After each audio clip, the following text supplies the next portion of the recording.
Hello friends, welcome you all. आज हम vision IAS के 10th जून वाले डेली करंट अफेयर्स डिस्कस करेंगे। आज कुछ इम्पॉर्टेंट आर्टिकल्स पब्लिश हुई हैं बिकॉज 2022 के अगर पेपर को देखें तो यहाँ से आपको दो क्वेश्चन के आंसर जरूर मिल जाएंगे। पहला है आपका क्यू बिट्स के बारे में, और इसको हमने लगभग 5 से 6 आर्टिकल्स में बार बार डिस्कस किया था और वो अल्टीमेटली क्वेश्चन में आया।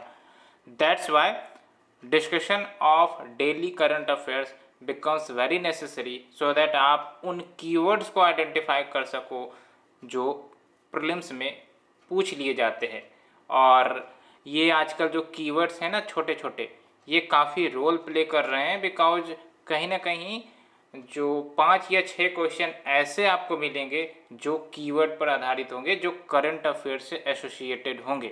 ठीक है, और हम देखेंगे कि कौन से वो क्वेश्चंस पूछे गए हैं और वो सिंपल से क्वेश्चन थे। अगर आपने एक बार भी मेरे आर्टिकल को सुना होगा, देखा होगा, तो आप आराम से आंसर कर सकते थे।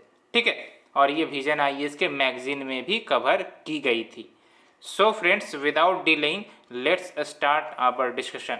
अगर आपने हमारा यूट्यूब चैनल सब्सक्राइब नहीं किया है तो आप उसे सब्सक्राइब करो, अपने फ्रेंड सर्कल के बीच शेयर कर सकते हो अगर आपको ये आर्टिकल डिस्कशन अच्छी लग रही है तो। So friends, let's start. The first article deals with tracking quantum phenomena in 2D graphene. अब ये आर्टिकल क्या कहना चाह रहा है, इसको समझने से पहले हम समझेंगे कि ये ग्राफीन है क्या और ये क्वांटम कंप्यूटिंग या क्वांटम फेनोमेना होते क्या है। ठीक है, so before starting our discussion let's move to our syllabus. When we talk about the syllabus you can see कि ये जो आपका सिलेबस है that will be covered under awareness in the field of IT, space, computer, robotics, nano technology, इसके अंतर्गत आपका ये cover होगा। ठीक है, तो आपने बचपन से सुना होगा कि कोई भी कंडक्टर ले लो, उसमें जो करंट है वो कैसे फ्लो होते हैं, वो एक डायरेक्शन में फ्लो होते हैं। ठीक है, अब वो करंट का डायरेक्शन कैसे हम डिटरमाइन करते हैं, तो basically by understanding the magnetic field. या आपने राइट हैंड थंब रूल के बारे में भी सुना होगा। ठीक है, तो भाई साहब इसमें नया क्या आ गया, तो नया ये है कि जनरली हम क्या देखते हैं कि जो करंट है वो फ्लो करती है only in one direction, but जो फिजिसिस्ट हैं यहाँ पर आप देख सकते हो, the physicist have detected counter propagating channels in the 2 layered graphene. What is graphene? Graphene is basically allotrope of carbon, और ये काफ़ी ज़्यादा न्यूज में रहती है बिकॉज इसके काफ़ी ज़्यादा इम्पोर्टेंस है, एप्लीकेशंस है, हम देखेंगे इसको। ठीक है, एंड इसके तहत क्या हुआ कि ये जो आपके 2 लेयर्ड ग्राफीन है, इसमें कुछ ऐसे न्यूट्रल पार्टिकल्स थे जो कहीं ना कहीं अपोजिट डायरेक्शन में मूव कर रहे थे। अब समझ में आया आपको? कुछ ऐसे neutral particles which were moving in the opposite direction. Generally क्या होता है आपका, जो आपके इलेक्ट्रॉन्स होते हैं वो एक डायरेक्शन में मूव करते हैं, या फिर करंट जो है वो एक डायरेक्शन में मूव करते हैं। बट यहाँ पर कुछ ऐसे पार्टिकल्स हमको 2 लेयर्ड ग्राफीन में देखने को मिले हैं जो अपोजिट डायरेक्शन में मूव कर रहे हैं। इसी फेनोमेना का नाम दिया गया है क्वांटम हॉल इफेक्ट। तो क्या है आपका quantum hall effect? Hope you understood.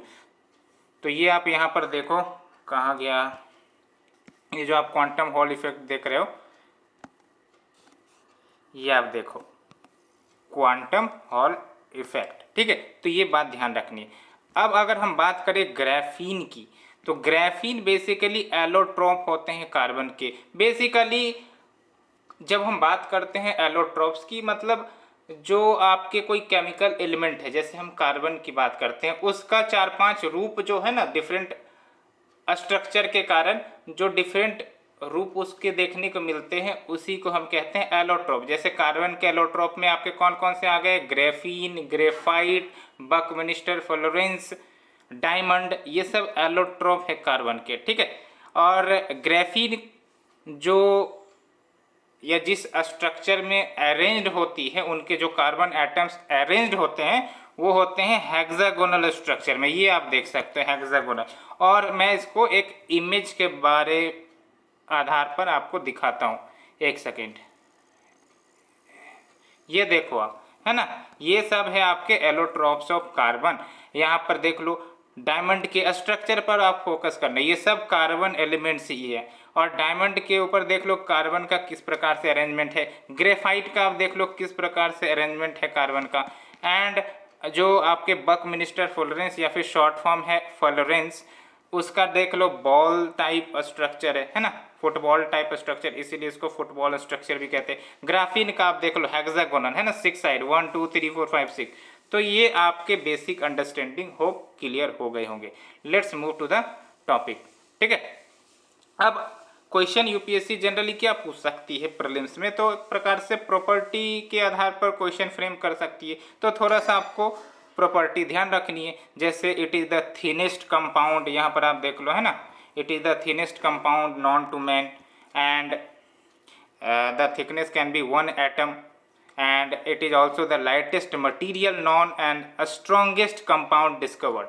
कैसे स्ट्रॉन्गेस्ट कंपाउंड है ये, तो आप देख लो एग्जाम्पल के तौर पर, जब हम बात करते हैं ग्राफीन की, तो 200 टाइम्स स्ट्रॉन्गर है than the steel and 1000 times lighter है देन पेपर। आप थिंक कर सकते हो, पेपर, वाइट पेपर जो हम लोग यूज करते हैं राइटिंग में, उससे भी 1000 टाइम्स लाइटर है एंड 98% ट्रांसपेरेंट। ट्रांसपेरेंट यानी कि हम आर पार देख सकते हैं, उसको हम ट्रांसपेरेंट कहते हैं। एंड इसकी केमिकल स्टेबिलिटी काफ़ी अच्छी होती है, इलेक्ट्रिकल कंडक्टिविटी काफ़ी अच्छी होती है। दैट्स वाई इलेक्ट्रिकल अप्लायंसेस में भी काफ़ी अच्छे से यूज की जाती हैं, और ये कहीं ना कहीं काफ़ी ज़्यादा आजकल न्यूज में रहती है, बिकॉज इनके जो इम्पोर्टेंस हैं, एप्लीकेशंस हैं, वो बढ़ते दिख रहे हैं, ठीक है। जैसे यहाँ पर आप इमेज में देखो, ग्राफीन के एप्लीकेशन एनर्जी सेक्टर में, जो सोलर सेल्स हम बनाते हैं, फ्यूल सेल्स हम बनाते हैं, बैटरीज बनाते हैं, सुपर कैपेसिटर्स बनाते हैं, उन सब में इसका इस्तेमाल होता है। बायोमेडिकल सेक्टर में भी इसका इस्तेमाल होता है, to diagnosis as well as drug delivery में भी इस्तेमाल कर सकते हैं। थेरेपी टेक्नोलॉजी, स्कैफोल्ड्स मटीरियल, इन सब में भी इस्तेमाल हो सकता है। As well as environmental perspective से भी इसका इस्तेमाल हो सकता है, to treat certain environmental disturbances and desalination technology में भी ग्राफीन का इस्तेमाल हो सकता है। तो आप देख सकते हो वाइड एप्लीकेशन हैं इनके, ठीक है। तो ये ध्यान रखनी है आपको। और अगर हम बात करें क्वांटम कंप्यूटर्स की, तो क्वांटम कंप्यूटर एक प्रकार से मशीन है, या फिर यूँ कह सकते हो it is different from the traditional computer. Traditional computer में हम क्या करते हैं, ठीक है, जो भी हम एप्लीकेशंस करते हैं उसको हम एक प्रकार से, ऐसे एग्जांपल लो कि लेट से हम कोई कैलकुलेशन करने का प्रयास कर रहे हैं ट्रेडिशनल कंप्यूटर में, तो उसकी एक लिमिटेशन होगी, एक सर्टेन लिमिट के बाद वो कैलकुलेट नहीं कर पाएगा, या फिर बहुत ही ज़्यादा टाइम लेगा to calculate, to process some information. लेकिन क्वांटम कंप्यूटर इस टाइम को भी कम करता है, एज वेल एज जो आपके प्रोसेसिंग पावर है, कैलकुलेटिंग डायमेंशन है, उसको भी बढ़ा देता है, ठीक है। That's why it is referred as quantum computer, because it operates on quantum mechanics principle to store the data as well as computations, ठीक है। और गूगल के कुछ क्वांटम कंप्यूटर्स न्यूज में आए थे, है ना, जो कहा जाता है कि एक ट्रेडिशनल कंप्यूटर जो 10,000 साल लेता टू कैलकुलेट, वो गूगल के जो कंप्यूटर है बहुत ही कम समय में उसे कैलकुलेट कर पाता है। तो ये सब एडवांसमेंट हमें क्वांटम कंप्यूटर्स के कारण ही देखने को मिल रही है, बिकॉज आने वाले समय में न जाने कितने डाटा की प्रोसेसिंग होनी है, because data will be the gold in the coming time. तो जाहिर सी बात है, सारा काम, सारा खेल डाटा उसके प्रोसेसिंग के कारण ही हो पाएगा। इसीलिए ऐसे कंप्यूटर्स को बनाए जा रहे हैं, ठीक है, जो काफ़ी तेज़ी से प्रोसेस कर सके, कैलकुलेट कर सके, है ना। और इसके वेरियस एप्लीकेशंस, स्पेस सेक्टर में आप देख लो कितनी लंबी दूरी का डाटा हमें कलेक्ट करना पड़ता है, भेजना पड़ता है, तो वो सब कहीं ना कहीं क्वांटम कंप्यूटर्स हेल्प करेगा। तो जो क्वांटम मैकेनिक्स है वो 3 प्रिंसिपल पर वर्क करते हैं। एक है law of superposition, law of entanglement and quantum interference. ये आप यहाँ पर देखो, ठीक है। एंड जो क्वेश्चन पूछी गई थी यूपीएससी 2022 में वो ये था कि qubit sometimes seen in news is related to what, it is related to quantum computing simply. ठीक है, तो यहाँ से एक सिंपल क्वेश्चन पूछा गया था, आराम से 2 मार्क्स आ जाते। ये क्यूबिट्स क्या होता है? ट्रेडिशनल कंप्यूटर में आपने बचपन से सुना होगा कि जो डाटा में स्टोर करते हैं या तो 0 या फिर 1 के रूप में, लेकिन क्यूबिट्स या क्वांटम कंप्यूटर में हम जो डाटा स्टोर करते हैं 0 1 at the same time data store किया जा सकता है। कैसे? तो सुपर इम्पोजिशन के माध्यम से। यहाँ पर आप देखो कि अनलाइक क्लासिकल बाइनरी बीट्स जो ट्रेडिशनल कंप्यूटर में यूज होते हैं, जिसके तहत 0 या 1 एक पोजीशन सिर्फ ऑक्युपाई करेगा, लेकिन क्यूबिट्स जो है वो मैनी डिफरेंट अरेंजमेंट्स ऑक्युपाई कर सकता है ऑल एट वंस, जिसको हम कहते हैं क्वांटम सुपर पोजिशन। तो हो फ्रेंड्स, ये पहला आर्टिकल आपको डिटेल से क्लियर से समझ में आ गई होगी।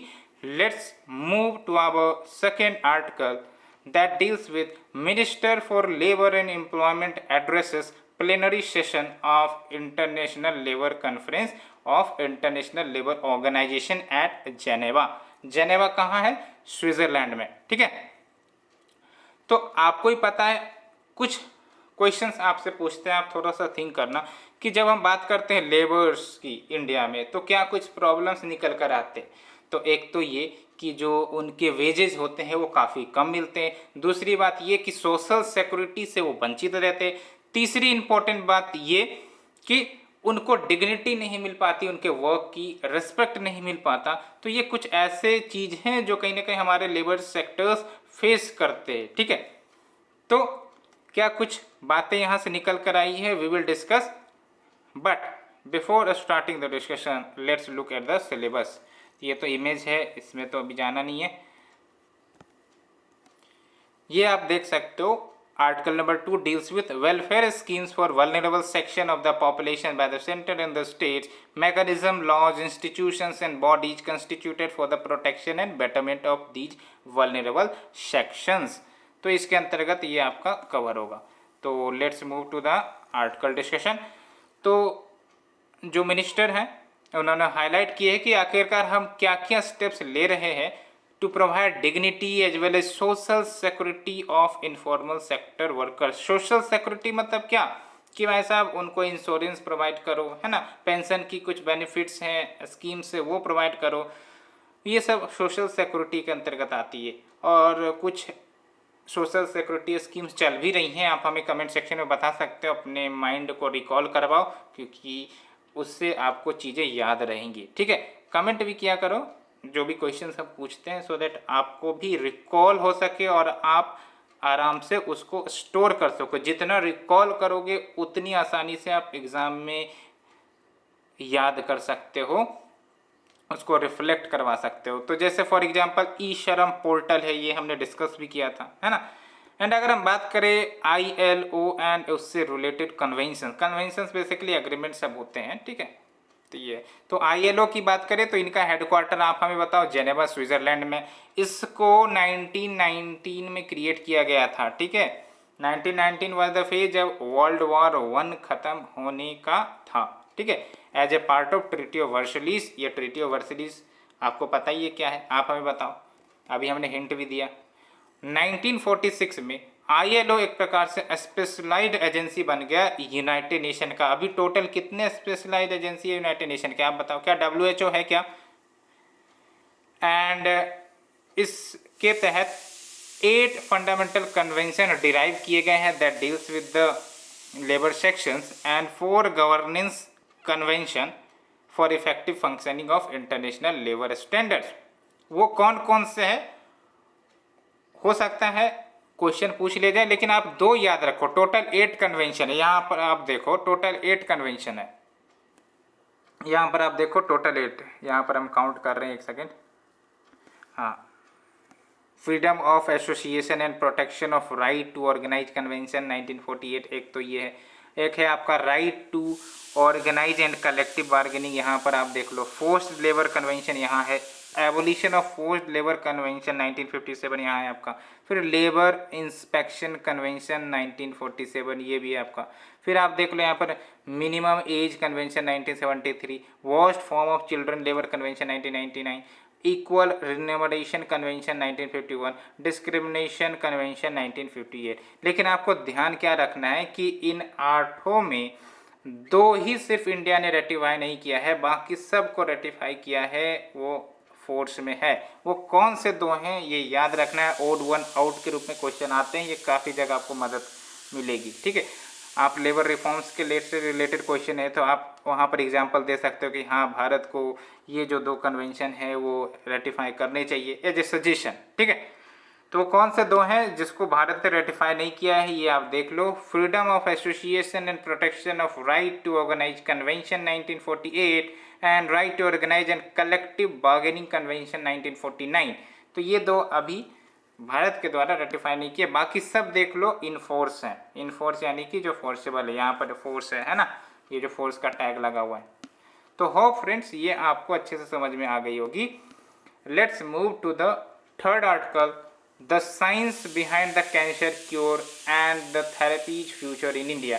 अभी मैं इंडियन एक्सप्रेस का आर्टिकल पढ़ रहा था तो उसी में ये आर्टिकल निकल कर आई है, हो सकता है द हिंदू में भी आई होगी, कि एक दवा निकाली गई है या फिर यूं कह सकते हो कि ड्रग निकाली गई है जिसके माध्यम से जो कैंसर का ट्रीटमेंट का जब ट्रायल किया गया इस दवा को देकर तो जो पेशेंट है वो क्योर हो गए। लेकिन एक कमी ये है इसकी कि जो पेशेंट जिस पर इस पर ट्रायल किया गया वो काफ़ी कम संख्या में थे, आई थिंक कि लेस देन 20 या फिर लेस देन 30 ही थी। ठीक है, तो अभी तो शुरुआत है, लेकिन आप समझ सकते हो कि अगर ये संभव हो जाता है तो इतनी जो गंभीर बीमारी है उसका इलाज इस धरती पर उपलब्ध हो जाएगा एंड ये एक मेजर माइलस्टोन होगा, अचीवमेंट होगा वर्ल्ड के मेडिकल सेक्टर में। ठीक है, तो that's why it plays a very important role and that's why this article has been in discussion. And उस दवाई का नाम आपको ध्यान में रखना है एंड एक प्रोटीन है उसका नाम ध्यान में रखना है और यहाँ से वन लाइनर MCQ बन जाते हैं। आपको क्या करना है, जैसे आप एक व्हाट्सएप ग्रुप बना लो जिसमें आप ही मेंबर रहो सिर्फ और सिर्फ, और ये जो वन लाइनर कीवर्ड आते हैं ना, जैसे यहाँ पर हम देखेंगे, यहाँ पर आप देखो PD1 ब्लॉकेट्स है ना, PD1 जिसको हम कह रहे हैं, या फिर यूं कह सकते हो कि जो दवाई का नाम है दोस्तैरलिमैब, तो इनको आप सेव कर लो उस व्हाट्सएप ग्रुप में। मैं तो यही करता हूँ। तो आराम से कभी भी रिवीजन करना वन लाइनर MCQ का, सिर्फ और सिर्फ वन लाइनर MCQ का, तो वहाँ से आप कर सकते हो। It is a best suggestion, आपको अच्छा भी लगेगा। ठीक है, टाइम कंज्यूमिंग भी नहीं होगी। तो लेट्स डिस्कस फर्स्ट। तो when we start the discussion, तो आर्टिकल नंबर 3 आप बताओ किस में जाएगा। हाँ, तो science and technology developments and their application and effects in everyday life, तो इसके अंतर्गत आपका कवर होगा। तो देख लो ये जो ट्रायल चल रहा था वो पेशेंट्स जो USA में है उनके ऊपर चल रहा था और जो पेशेंट्स है वो कम्प्लीटली क्योर हुए हैं। यहाँ पर आप देख लो क्योर हुए हैं। जो रेक्टल कैंसर फेस कर रहे थे इसी को मिसमैच रिपेयर डेफिशिएंट कैंसर भी कहा जाता है। और ये जो कैंसर है रेक्टल कैंसर, ये मोस्ट कॉमन है among other types of the cancer like your colorectal, gastrointestinal and endometrial cancers. And जो पेशेंट है those who suffers from this condition, क्या दिक्कतें होती है उनमें, तो उनमें उन जीन की कमी देखने को मिलती है जो कहीं ना कहीं DNA के जो डिस्टर्बेंसेस हैं या DNA में जो एरर है that is causing this cancer, वो कहीं ना कहीं नॉन अवेबिलिटी के कारण या फिर लैक ऑफ अवेबिलिटी के कारण इन कैंसर सेल के ग्रोथ को रोक नहीं पाती। ठीक है, दैट्स वाई ये जो कैंसर सेल से ग्रो होने लगते हैं। तो ये जो ट्रायल की गई इसमें एक मोनोक्लोनल एंटीबॉडी, जो आपको नाम याद रखने हैं, मैंने बताया आपको मोनोक्लोनल एंटीबॉडी कौन सा है, ये आप देख लो दोस्तैरलिमैब, इसका इस्तेमाल किया गया for the treatment of stage 2 और स्टेज 3 रेक्टल कैंसर। तो इस थेरेपी की बात करें तो ये जो आपका थेरेपी है जो इस्तेमाल की गई है for this treatment, it belongs to a category called PD1 blockades. PD1 है क्या, तो ये एक प्रकार से प्रोटीन है जो रेगुलेट करता है जो इम्यून सिस्टम है हमारी बॉडी की, उसके फंक्शंस को, like suppression of T cell activity. मैंने बोला था ना, इससे आपको 2 क्वेश्चन निकल कर आ रही है जो प्रीलिम्स 2022 में पूछी गई थी, वो था आपका T cell and beta cell. ठीक है, तो यहाँ पर आप देख सकते हो टी सेल ये है आपका, है ना, टी सेल।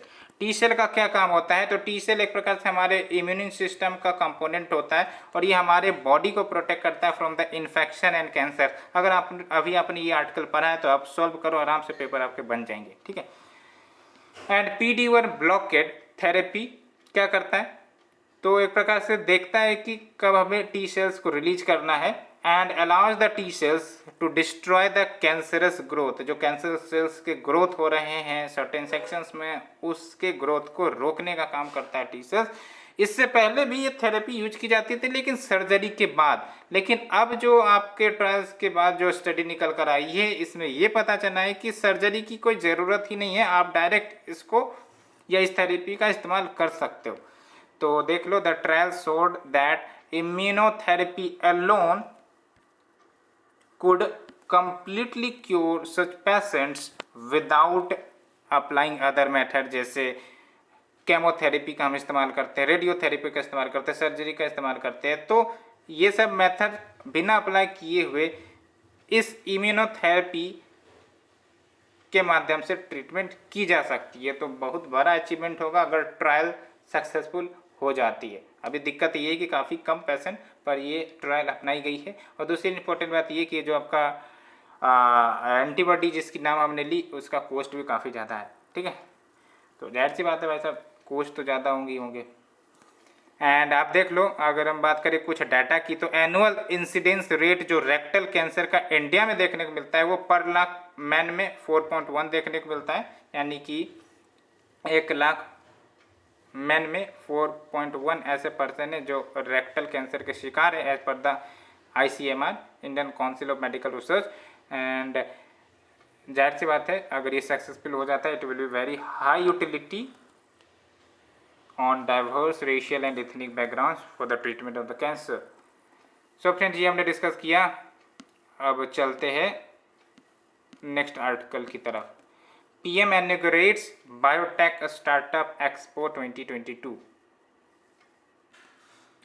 तो बेसिकली हमारे देश में बायोटेक्नोलॉजी के कल्चर को प्रमोट करने के लिए ये सब जो इनिशिएटिव है वो करी जाती है। सिंपल सा मतलब यही है।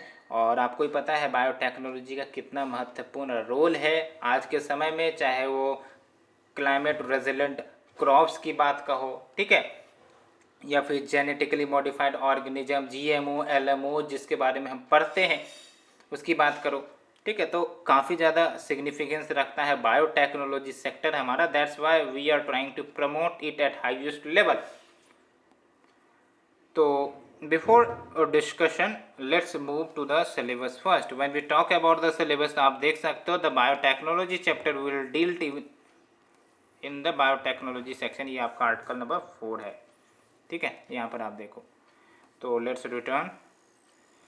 तो जो बायोटेक स्टार्टअप एक्सपो है 2022, it marks the completion of 10 years, यानी कि 10 साल पूरे हो चुके हैं biotechnology industry research assistance council को बने हुए, जिसको शॉर्ट फॉर्म में BRAC कहते हैं, ठीक है। और ये जो आपका स्टार्टअप है यानी कि स्टार्टअप एक्सपो, इसको ऑर्गेनाइज किसके द्वारा की गई है, department of biotechnology plus BRAC के द्वारा। एंड BRAC आपका नॉन प्रॉफिट इंटरप्राइज है जो डिपार्टमेंट ऑफ बायोटेक्नोलॉजी के ही द्वारा सेटअप की गई है। क्या एम है, तो एक प्रकार से transformative and catalytic role play करना to achieve $100 billion Indian bio economy. ये टारगेट आपको ध्यान रखनी है, ठीक है,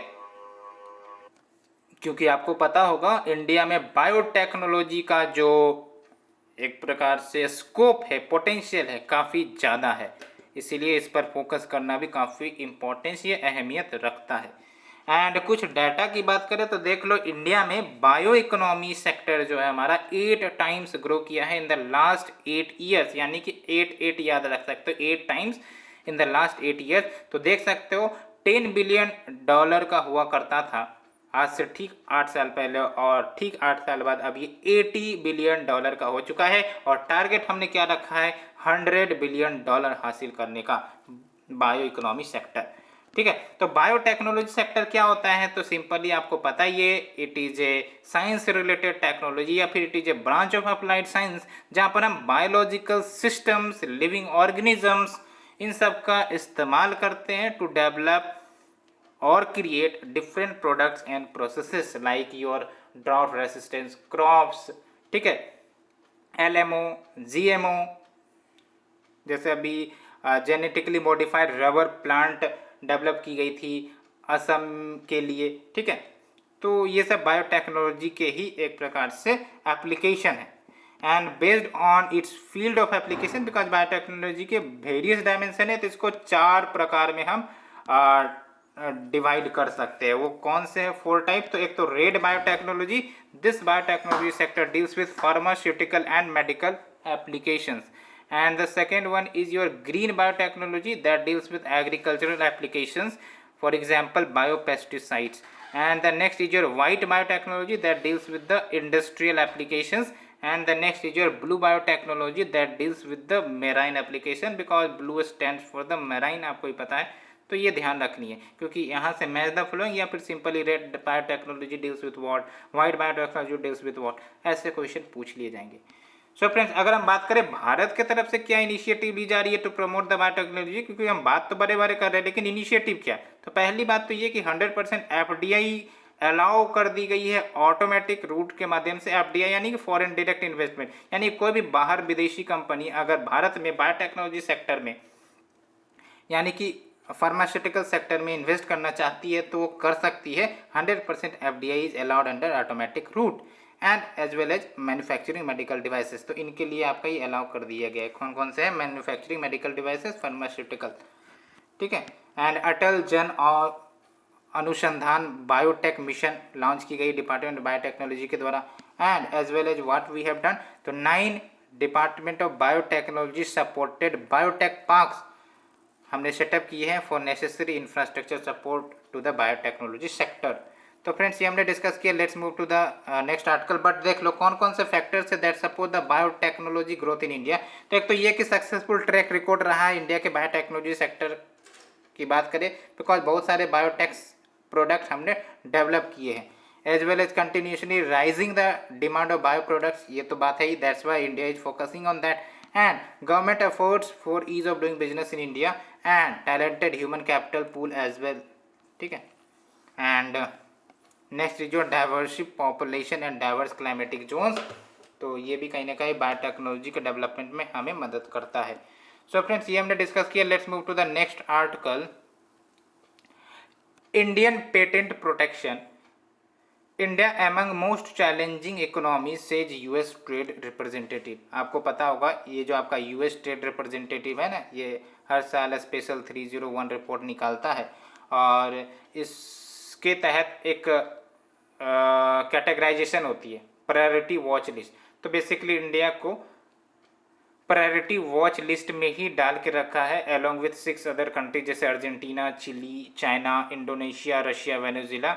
और इनका कहना है कि भाई साहब भारत में कहीं ना कहीं जो पेटेंट के रिलेटेड सेफ्टी नेट है वो कहीं ना कहीं वीक है, दैट्स वाई जो पेटेंट हैं प्रोडक्ट्स की, है ना, वो कहीं ना कहीं प्रोटेक्ट नहीं हो पाते हैं इंडिया में, ये बेसिकली इनका आरोप रहता है।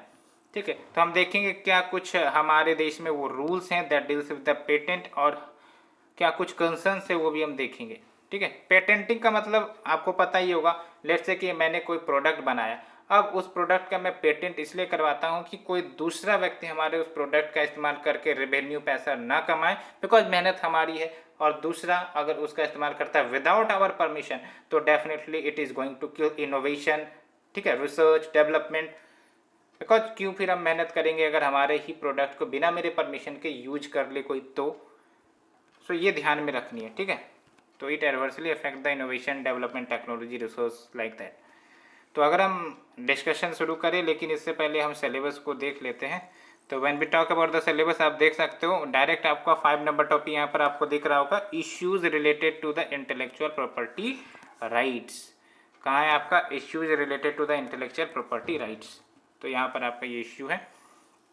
तो हम डिस्कशन स्टार्ट करते हैं। तो ये जो रिपोर्ट है इसने हाईलाइट किया है the main point of contention कि आखिरकार इंडिया और यूएस के बीच जो आईपीआर से रिलेटेड जो कंटेंशन वाली इश्यू है वो क्या है, तो section 3D of Indian patent act 1970।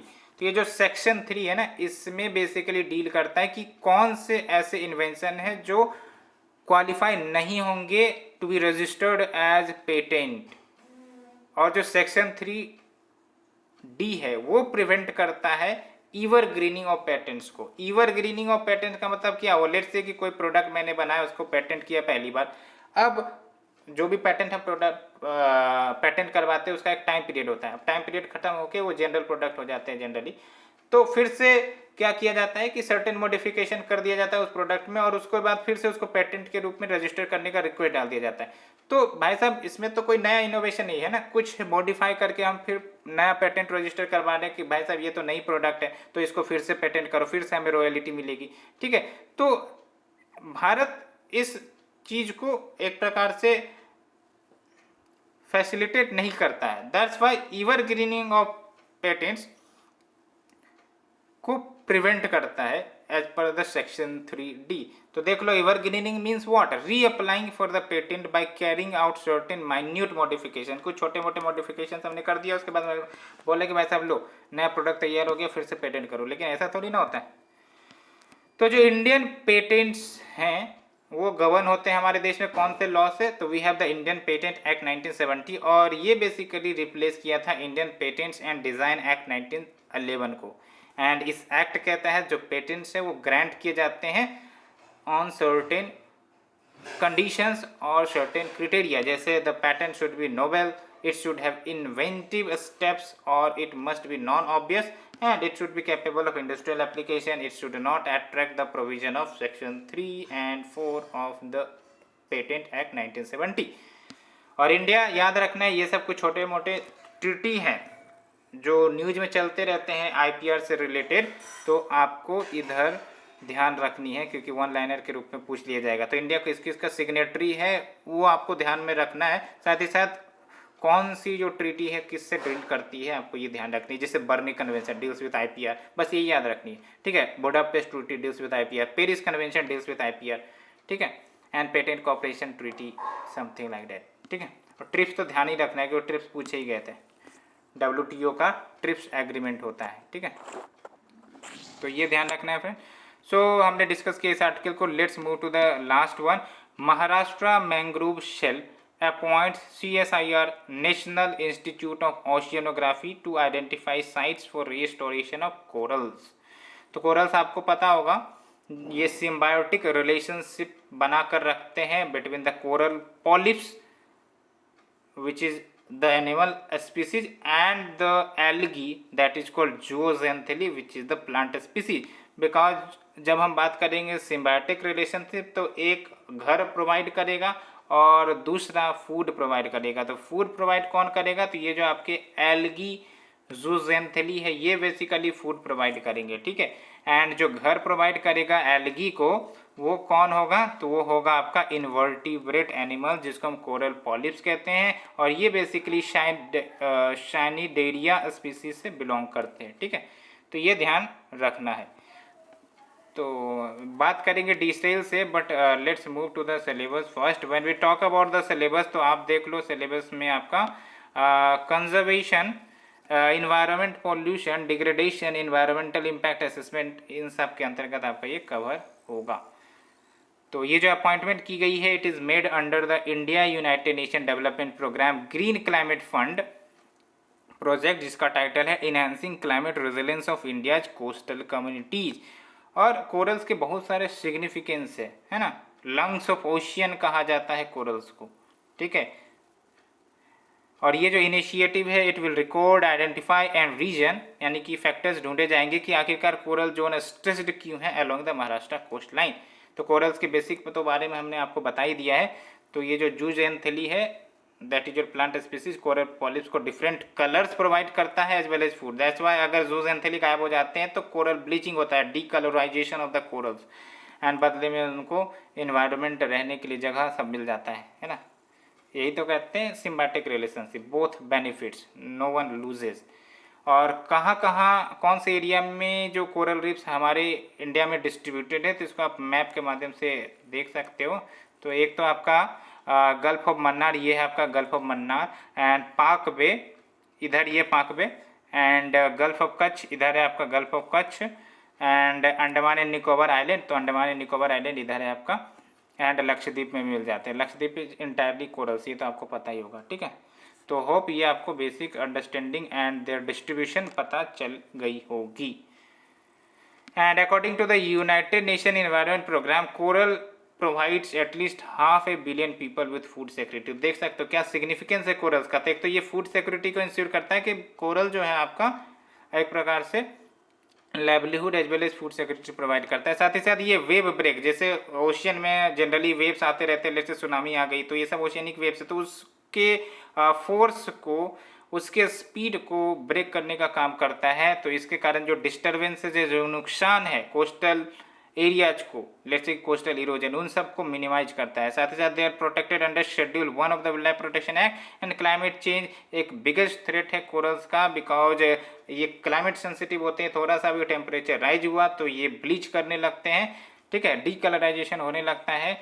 And the same problem that was faced in the Australia's great barrier reef.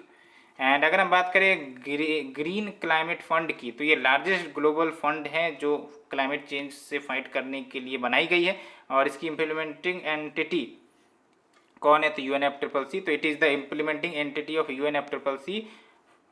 And ये आपका कैनकन समिट जो UNFCCC का हुआ था मैक्सिको में 2010 में, तब बनाई गई थी ग्रीन क्लाइमेट फंड। इन्होंने अपना ऑपरेशन 2015 से शुरू किया था। इसका हेडक्वार्टर शोंगडो साउथ कोरिया में है, ठीक है। एंड ये तो ग्रीन क्लाइमेट फंड हुई ना। एक है आपका ग्लोबल इन्वायरमेंट फैसिलिटी GEF, वो कब बनी थी ये आप हमें बताओ, वो भी काफ़ी इंपॉर्टेंट फंड है। तो हो फ्रेंड्स, आपको ये सारी आर्टिकल पसंद आई होगी। अगर पसंद आ रही है तो प्लीज़ लाइक शेयर सब्सक्राइब करना ना भूले। Thank you friends for the discussion.